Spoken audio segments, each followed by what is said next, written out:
بسم الله الرحمن الرحيم تبارك الذي بيده الملك وهو على كل شيء قدير الذي خلق الموت والحياة ليبلوكم أيكم أحسن عملا وهو العزيز الغفور الذي خلق 7 سماوات طباقا ما ترى في خلق الرحمن من تفاوت فارجع البصر هل ترى من فطور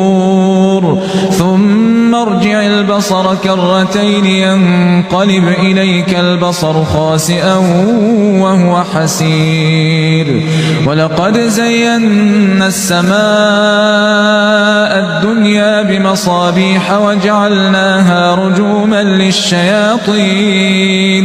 وأعتدنا لهم عذاب